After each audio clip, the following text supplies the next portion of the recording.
의학, 법률, 기술은 삶을 유지하는 데 필요하지만 시와 아름다움, 낭만과 사랑은 삶의 목적이 될 수 있다라고 했습니다.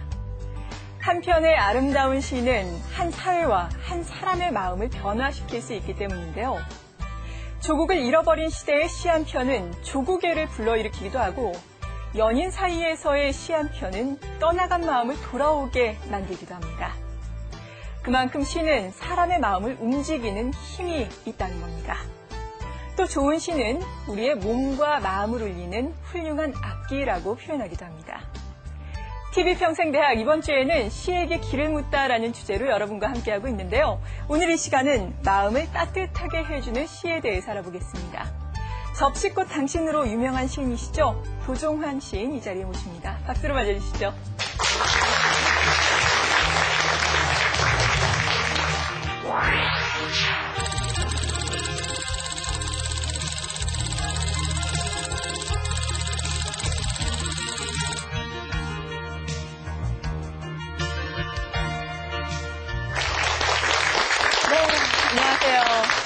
저희가 이렇게 세 차례에 걸쳐서 시에 대해서 이야기를 나누고 있는데요. 정말 시를 읽으면은 여러 가지 인생에 대해서도 고민을 하게 되고 또 반대로 마음의 안정을 찾기도 한다라고 느끼고 있습니다.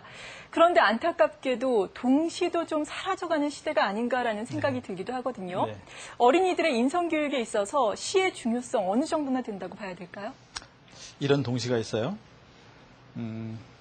집에 오는데 해바라기가 비를 맞고 섰다. 그냥 가려다가 잠깐 우산을 받쳐주었다.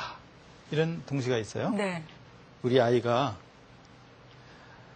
아무리 기다려도 안 오는데 나가보니까 웬 해바라기에다 우산을 받치고 서 있다. 그러면 뭐라고 그럴까요? 어른의 입장에서는 좀 엉뚱하다라고 생각을 하겠죠? 얘가 정신 나갔잖아. 이렇게 하겠죠. 너 지금 거기서 뭐하고 있는 거야? 이렇게 하겠죠? 근데 이 아이의 마음을 생각해 보세요.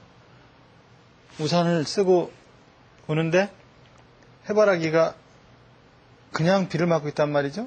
아우, 해바라기는 얼마나 비를 맞아서 추울까 차가울까 이 생각이 들어서 가려다가 잠깐 걸음을 멈추고 해바라기도 너 춥지 그러면서 우산을 씌워주는 아이의 마음은 어떤 마음일까요? 이게 이제 동심이에요. 이게 동심. 근데 이 동심이야말로 천심, 하늘이 처음 내려준 마음이죠. 우리도 그런 마음 다 갖고 있었어요. 지금 우리 아이들도 갖고 있고요. 우리 아이들의 마음이 그런 마음이에요. 근데 우리는 그런 마음을 잘 지니고 있도록 돌봐줘야 할 책임이 있는 어른들이죠. 그런데 그런 마음을 빨리 버려야 한다고 이야기하고 있지는 않는지요. 네가 몇 살인데 그래? 네가 아직도 어린애야? 이렇게 말을 하는 경우가 있어요. 교육이라는 이름으로. 그런데 사실은 그런 마음을 어떻게 잘 지닐 수 있도록 도와줄 것인가. 이걸 더 많이 생각해야 된다고 봐요. 동심을 나이 들어서까지 갖고 있는 사람을 시인이라 한다. 이렇게 말을 했어요. 중국의 사상가 이지는. 그러니까 우리가 유지해야 하고 지녀야 할 마음인데 자꾸 잃어가고 있는 마음이에요. 그 마음을 아이들이 잘 지낼 수 있도록 도와줄 수 있는 것들이 여러 가지 있는데 그 중에 하나가 동시, 동요 이런 것들이에요. 동시를 가까이 하고 많이 읽고 많이 쓰게 하고 동요를 부르게 하는 그런 문화적 분위기가 있으면 정말 그 아이들이 그런 마음을 더 잘 지닐 수 있죠.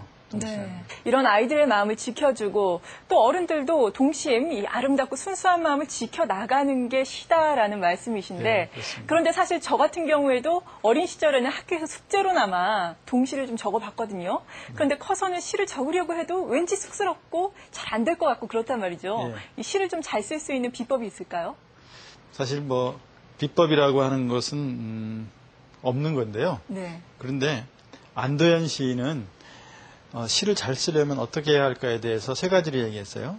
첫 번째는 많이 읽어야 한다는 거죠. 한 편을 쓰기 전에 100편을 읽어라라고 말을 해요. 들어온 게 많이 있어야지 거기서 나올 수 있는 것도 있는 거예요. 이건 기본이죠.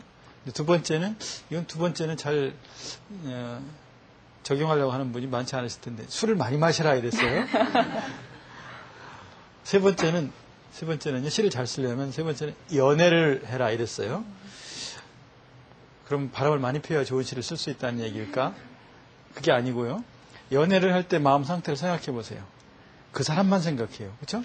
그 사람을 생각하면 그냥 기분이 좋고 누워 있어도 그 사람이 생각나고 몰입하게 되죠. 그리고 그 사람에게 잘해주고 싶고 또 그 사람을 생각하는 동안 마음이 선해져요. 마음이 선해지는 게 사랑이거든요. 누군가를 진짜 좋아하면 마음이 선한 상태로 바뀌어요. 그리고 연애하는 그 감정과 같은 그런 섬세하게 몰입하고 하는 감정들을 진엽을 하는 거죠. 그래야 시를 잘 쓸 수 있다는 거예요.